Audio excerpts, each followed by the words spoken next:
प्रिय दर्शकों नमस्कार। मैं पंडित जी.एस. कौशिक आपका स्वागत करता हूं आपके अपने YouTube चैनल जी.एस. गृहीत कौशिक में।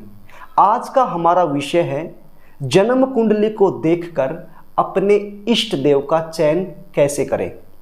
इस प्रश्न को लेकर के मेरे पास बहुत ज़्यादा फ़ोन कॉल्स भी आए कि सर हमें यही नहीं पता है कि हमारा इष्ट देव कौन है, हम किसकी पूजा करें, किस देवता की पूजा करने से हमें ज़्यादा लाभ मिलेगा। तो मैंने सोचा इस विषय पर एक वीडियो बना दिया जाए, जितने भी मेरे प्यारे दर्शक हैं वो सभी इस जानकारी से अवगत हो जाएं, उन सबको ये पता लग जाए कि उनका इष्ट देव कौन है और किसकी पूजा करने से उनको ज़्यादा लाभ मिलने वाला है। तो प्रिय दर्शकों, इष्ट देव का चयन जन्म कुंडली के आधार पर किस प्रकार से किया जाता है, आज मैं वही आपको बताने वाला हूँ। यदि आपके पास अपनी जन्म कुंडली नहीं है तो भी चिंता करने की आवश्यकता नहीं है। जिन लोगों के पास जन्म कुंडली नहीं है वो अपने इष्ट देव का चयन कैसे करें, वो भी मैं वीडियो के अंत में जरूर बताऊंगा। पहले तो आप ये देख लीजिए कि आपके पास जो जन्म कुंडली है, उस जन्म कुंडली में जो लगन चार्ट है, उस लगन चार्ट के अंदर जो पंचम भाव है, 5th हाउस है, वहां पर कौन सा अंक लिखा गया है। यहां पर जो अंक लिखा गया है वही अंक बताएगा आपके इष्ट देव को। प्रिय दर्शकों, आपकी जो जन्म कुंडली है उसके अंदर इस प्रकार के बहुत सारे चार्ट आपको मिलेंगे।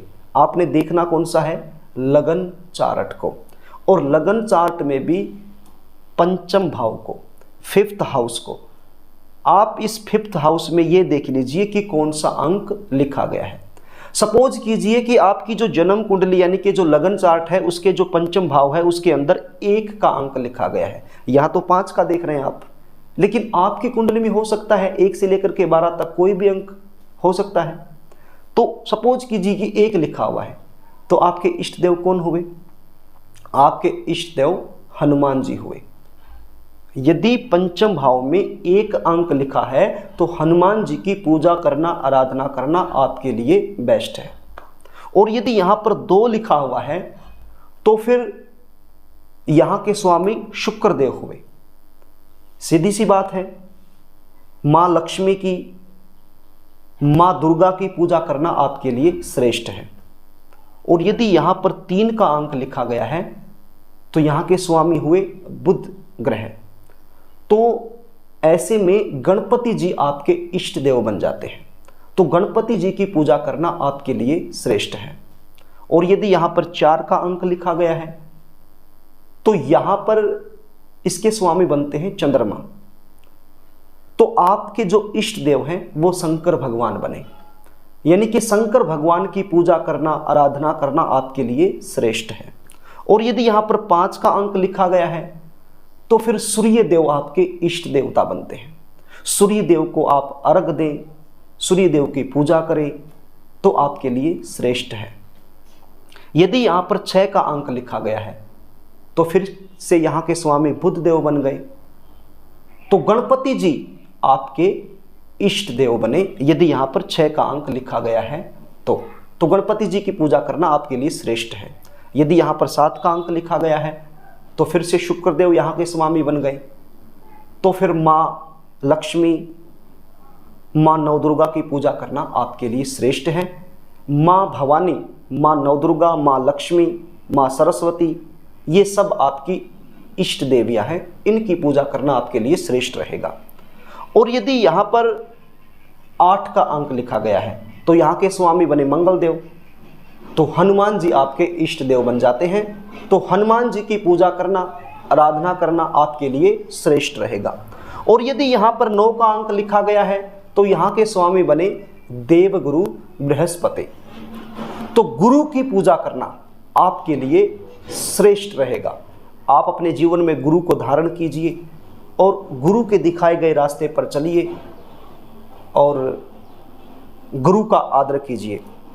या फिर यहाँ पर ऐसा भी हम बोल सकते हैं, विष्णु भगवान आपके आराध्य बनते हैं, विष्णु भगवान आपके इष्ट देव बनते हैं। तो विष्णु भगवान की पूजा जितनी आप करेंगे उतना आपके लिए श्रेष्ठ रहेगा। यदि यहाँ पर 10 का अंक लिखा गया है तो यहाँ के स्वामी बने शनिदेव। तो सीधी सी बात है, शनिदेव आपके इष्ट देव बने। तो शनिदेव की जितनी हो सके उतना पाठ पूजा कीजिए, उनकी शरण में जाइए तो आपके लिए श्रेष्ठ रहेगा।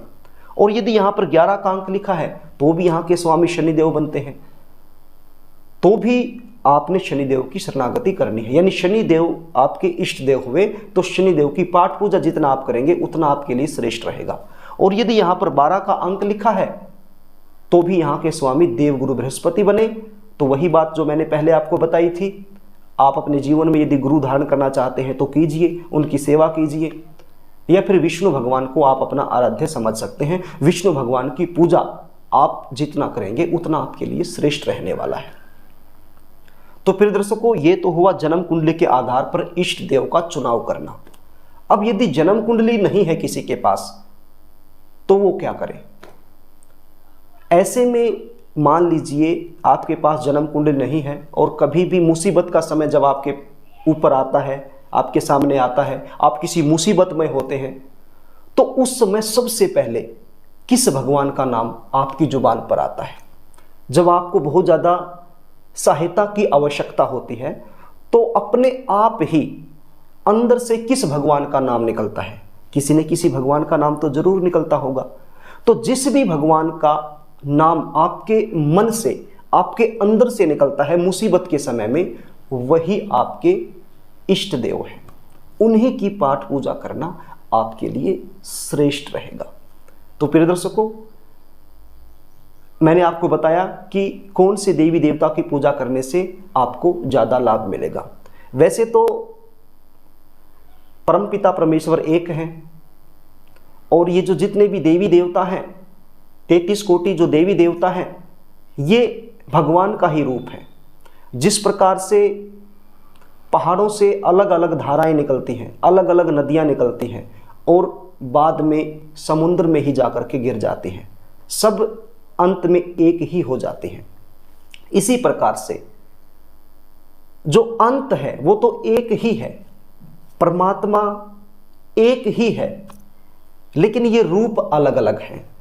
और ऐसी अच्छी व्यवस्था किसी धर्म में आपको नहीं मिलेगी, केवल सनातन धर्म में मिलेगी।